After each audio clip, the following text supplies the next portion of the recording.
139 राजदंड की कथा।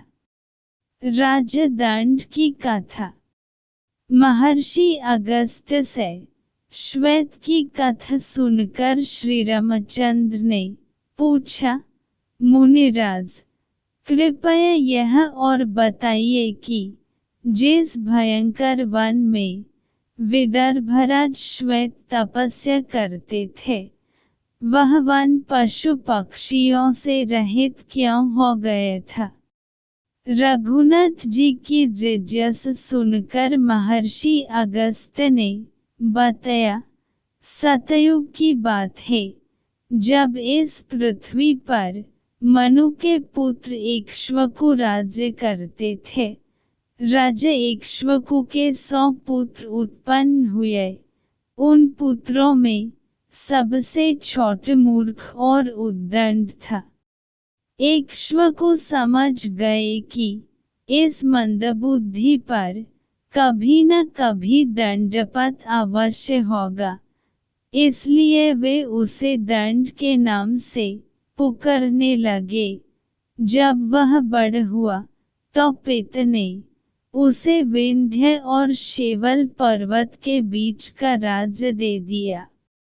दंड ने उस स्थान का नाम मधुमंत रखा और शुक्राचार्य को अपना पुरोहित बनाया।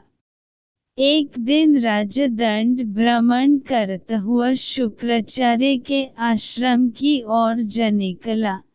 वहां उसने शुक्राचार्य की अत्यंत लावण्यमयी कन्या अरज को देखा। वह कंपीड़ित होकर उसके साथ बलात्कार करने लगा। जब शुक्राचार्य ने अरज की दुर्दशा देखी तो उन्होंने शाप दिया कि दंड 7 दिन के अंदर अपने पुत्र, सेना आदि सहित नष्ट हो जाए। इंद्र ऐसी भयंकर धूल की वर्षा करेंगे जिससे उसका संपूर्ण राज्य ही नहीं, पशु पक्षी तक नष्ट हो जाएंगे। फिर अपनी कन्या से उन्होंने कहा कि तू इसी आश्रम में इस सरोवर के निकट रहकर ईश्वर की आराधना और अपने पाप का प्रायश्चित कर। जो जीव इस अवधि में तेरे पास रहेंगे वे धूल की वर्षा से नष्ट नहीं होंगे। शुक्राचार्य के शाप के कारण दंड, उसका राज्य और पशु पक्षी आदि सब नष्ट हो गए। तभी से यह भूभाग दंडकारण्य कहलाता है। यह वृत्तांत सुनकर श्रीराम विश्राम करने चले गए।